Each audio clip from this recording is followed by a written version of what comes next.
From shucking oysters to talking food with the founders. From quick snacks to the big contracts. Hi, everyone. My name's Heidi Knobloch, and I'm the host of Founders Fridge. Founders Fridge is a podcast where we talk to founders about what they eat while they're building their companies. On this week's episode, we have Courtney Zaugg. Courtney is the co-founder of VentureVets, and we talk about batch-making meals, her hanger, overloading her pantry, and ice cream. Let's see what's in Courtney's fridge. Yeah, success got the drive and the hunger. But what's on your dinner plate? What keeps you going longer? So hi, Courtney. Welcome to the Founders Fridge. Thanks so much for being on the show. Good to see you, Eddie. Thanks for having me. So tell me a little bit about VentureVets. What's the organization? What do you have going on? So VentureVets is a 501c3 accelerator that supports veteran and military spouse entrepreneurs. My husband's a Marine Corps veteran, and it's been a bit of a passion project. We started about 2017, around the same time we started our first business, and has grown. So it's something that we've led cohorts. So far this year, we've led 3 cohorts and have big plans for the future. So you said you started another business in 2017. So I guess this is not your first entrepreneurial endeavor. Am I right? It is not. I think it's our 8th. It's either our 7th or our 8th. No. So our first official business was 2017. Z Contractors, so the general contracting company that does residential and commercial construction. We're based here in Indianapolis, but we had done a couple other things before that. So I started a new product in site certification and economic development with an engineering company. So I had been doing some consulting and worked with engineers, worked with site selectors, and thought we could create a more comprehensive and really valuable program. And that's what we did. So that, I think, was the initial kind of spark of like, yeah, we could do this. And then in 2017, we launched our first venture.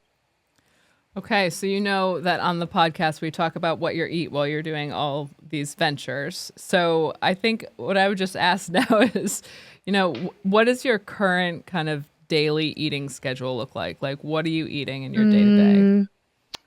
So I would say it's different for my family versus me, but I skip breakfast typically. For me, it's just a lot of coffee in the morning, and part of that is our process in the morning is it's like up and at it.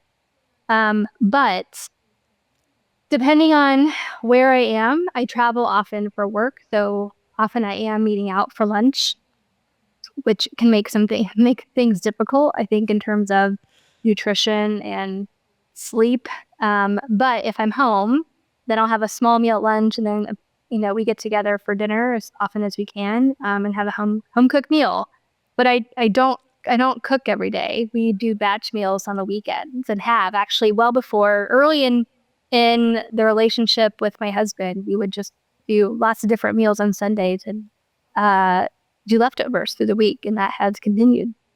So give me an example of one of those batch meals. So what are you cooking? Is this like a slow cooker thing? Sometimes. I would say kind of half and half. So if it's nice out, we're grilling something: chicken, veggies, burgers, steaks, when it's warm out. In the winter, there's always some type of soup. But we do a lot of tacos. Tacos are a staple. It might sound silly, but we do like wonton soup. It's a staple in our house. Chicken soup is a staple in our house. And then generally like grilled chicken, some type of grilled meat. It's typical for us. But, we also stock our meals. So I'll make extras and then freeze the rest. And so we're just a leftover family. And so I'll make enough to get us through the week. And if there's extra, put it in the freezer and then pull it back out when it's a week that's really busy and I don't want to cook. So I have to tell you, I am definitely not lining up guests in this way, but every single founder that I have interviewed has talked about making soup and batch making soup. I kid you not.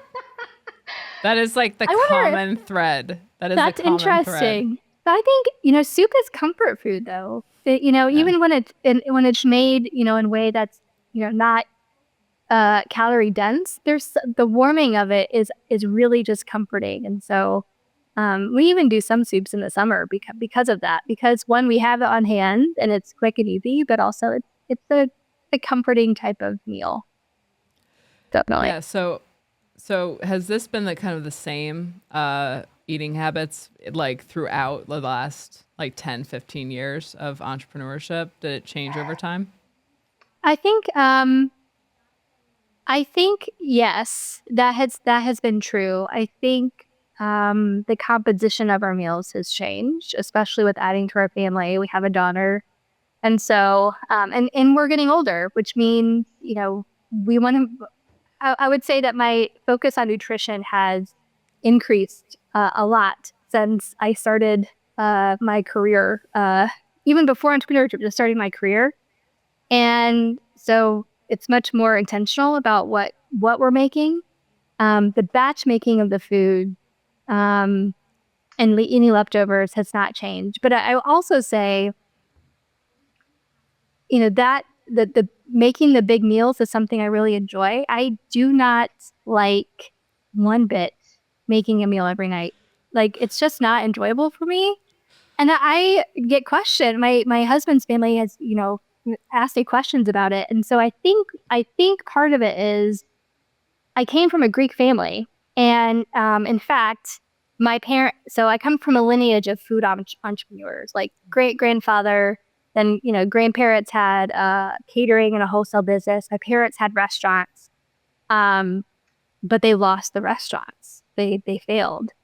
But food was always something that brought everyone together. It was, it was a comfort and it was a peace offering, and so the batch making and the lots of food was just something I've always enjoyed. And I think because of how I grew up in the Greek American culture. And so, transferring that into our family, we're a relatively small family. We have one kid, my husband and I have one kid. And so I'm just used to making all this food. Like, what are we going to do with it? And of course, also coming from a big family, like, you don't throw away food. You just freeze it. It'll be fine. Just freeze it. Don't worry about the expiration dates. It'll work out, right? And so I think that, paying homage to my family, that I think that has translated into our relationship with food as we've been building these businesses. I think it's also a part of my personality, but also necessary of, like, you have to be very efficient with your time, very efficient in order to be effective in everything, right? Be good in your relationships, be good in your work. And so for me, it's like, this is the way I can still have comfort, still, spend time on making sure I have enough nutrients that my brain can function. And, I'm a nice person because I am feeding myself and my soul, but also, be efficient with the time and kind of focusing my time on areas that, in order to excel in whatever way. So that's the through line. It's funny. One of the reasons I started the podcast is because I had a restaurant, which I think from our shared background. And when I was in the restaurant, I just got so burnt out of cooking. Because, you just have these emergencies, like someone doesn't show, or like, you have to let someone go and you got to step into the kitchen. And so to me, food just became all cost of goods sold. Like, it was all just a business. And then when I closed it in 2022, just ever since then, I've been like, I couldn't be bothered with cooking. Mm-hmm. It's bad. It's because I really do love to cook, but it's just not. And also, I will say I'm very spoiled. Like, my wife cooks me every meal that I eat. It's really bad. Lovely. That's lovely. Yeah. You can come to my amazing. House. I know. And I mean, she definitely cooks enough where there are leftovers, but they are much more like that individual meal. Yeah. Like she'll slow cook like pork on the big green egg and like make tacos with the meat, Good stuff. I know, really good stuff. Whereas for me, I'm like, where's my chopstick? Like, I'll just like, in the morning, I'll just like down an AG1, like throw in an espresso pod, walk out the door with a chopstick. Yeah. eat the chopstick, get really angry over the course of the day. That's right. That's right. know? Oh my gosh. Two points to that. One is your comment about not cooking, not wanting to cook after the restaurants. My parents did either. I learned to cook from my grandmother. And it was so fascinating to me, when I went off on my own and I'm like, how do I cook? How do I make coffee? And my husband's like, your parents didn't teach you? I'm like, they didn't. They just they shut, in many ways, they shut down. But I think, that sounds common. It's just, I think that is a hard part about entrepreneurship is you can have your passion turn into something that really then becomes something that you don't like. And it's, there's always a chance for that. There's always a chance for that. But I think, then you have people around you that take care of you. Like your wife, the only way we would get out the door, like my daughter would get fed and dressed in the morning. The dogs would be fed and stay alive. And I would stay alive because my husband is like, quarterbacking everything in the morning, making sure I have my coffee. But he also knows that, if we come home at 5:00, he's warming up food because I am hangry. Like if I haven't eaten well and nourished my body during the day, like I am not going to be a happy person. And so he will, go ahead and get things warmed up for dinner for the very same reason. Like I think in entrepreneurship, it's important to have partners in whatever form, your business partners and your home partners, understanding the roles of like, we have to be taken care of too, because of all the other things that we're taking care of, building the things we want to build. You reminded me of something. Yeah, I know. Thank God. Seriously. I don't even know what I would do if she wasn't cooking me meals. Like I got to get back into the cooking because I do like it a lot. Like I love to cook, but I'm just not there. I'm definitely the type of person that like, I'll open my fridge and if something is like not right in front of me, I'm not even going to look for it. Yeah. We have two.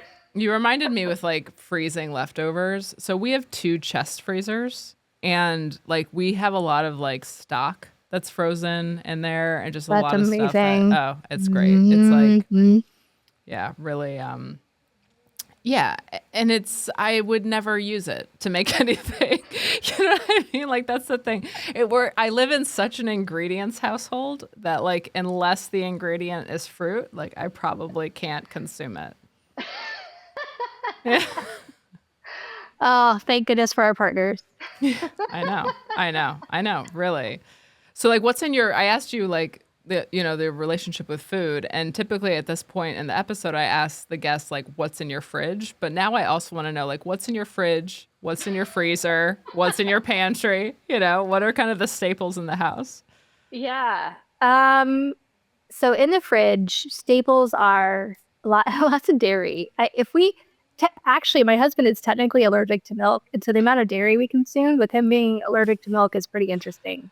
But it's always eggs, always cheese sticks, cottage cheese, yogurt. Typically like an iced tea or a lemonade, like have to have. And lunch meat. My husband and my daughter eat just a lot of lunch meat. In our pantry, and I don't know if this is something also it's something related to family, my family of origin, but because we also grew up very poor after losing the restaurants, I think I stockpile food as a comfort. And so I have, like, I'm never out of any type of pasta, never. Tons of cereal for my daughter, lots of snacks, everything from like trail mix to Cheez-Its to applesauce to dried fruit, protein bars. Like it's just full to the point where sometimes I can't, push the drawer in. Even though, and we typically we'll eat through some of it, but there is something about stockpiling the dry goods that feels comforting to me. In our deep freezer, we have a frozen turkey that I bought. I don't even know when, a few months ago, probably, I think it was Easter time. So I bought the frozen turkey. And my husband just had shoulder surgery. And so and he's the one that cuts, he's the chopper in the family. And so I'm like, there's no way I'm going to be able to cook and do all the other things. So 1 week in July, I made 30 freezer meals. So it's like floor to the top with our freezer meals that we are now using during his recovery. So you meal prepped for this surgery? Is that what you're saying? That's I beautiful. did. Yeah. And the other thing, I guess, that, I know there are some folks, and especially I think during, for folks that are maybe trying to lose weight, it's like I eat, this one thing or this one thing for breakfast and I eat one thing for lunch. I think I could probably do that most of the time, but my husband and daughter really like variety. I mean, they will get very hangry and somewhat refuse leftovers if it's like, we need variety. So I can't just make, 15 chicken soup freezer meals. Everything has to be different. And I think there's something nice about that because, we also are a family that enjoys trying new flavors and new things and experimenting. So everything's different and really kind of, like, oh, what are we going to have this week? Let's pull out, like, I don't even know what I made 3 months ago. In my fridge right now, we have some leftovers of like a fresh red snapper that Kelly made. That's like, I know, really, really good. Just we have a farmer's market where we're from. And so she actually found the snapper at the farmer's market and she just cooked it with like all fresh vegetables. It was great. That's why I don't cook. Because like I got burnt out from cooking and then there's like very little incentive for me to like pick it back up, No, not when she's making you red snapper. And I think, my level of cooking is far inferior to what your wife is serving you at home. I'm just trying to like make sure we have like the food groups and, we'll not want to get up in the middle of the night to eat snacks. So, I will say during holidays, though, of course, like we kind of go overboard on stuff, but yeah, food is important. Remember the food pyramid and how it was like really wrong? Yes, yes, it is. Like totally wrong. Like when I was growing up, I mean, I'm sure you in school, like we're similar ages. Like in school, they were like, this is the food pyramid. Like you have to eat your like life cereal or whatever, like your brand. All the breads, like this much bread, make sure. So when you said like, I have to make sure we're getting our food groups, I was thinking like, we need to like rebalance all of our food groups. We really do. We really do. And I wouldn't say like in our family, and I don't know if it sounds like it might be with your family too, but we don't, we eat everything, it's not as, we don't restrict foods, when we're, if we're trying to lose weight or we're not restricting foods. If, I don't know, if we're if we've been eating, very calorie dense foods for a while, it's like everything's in moderation, but we eat everything. Where there's no, like, things are not off limits. So on that note, since my daughter was very little, I do school pickups. And so Fridays had become, when she was a toddler, we called it the Dessert First Friday. So I'd pick her up from school. There's a local ice cream place right around the corner from our house. You'd go get ice cream. I'd get maybe French fries. And it's always like, this is our kind of zen time to kind of ease into the weekend. And then Fridays also, like after that, we'll go home, we'll get takeout. Typically it's pizza. And we put on our PJs and watch a movie.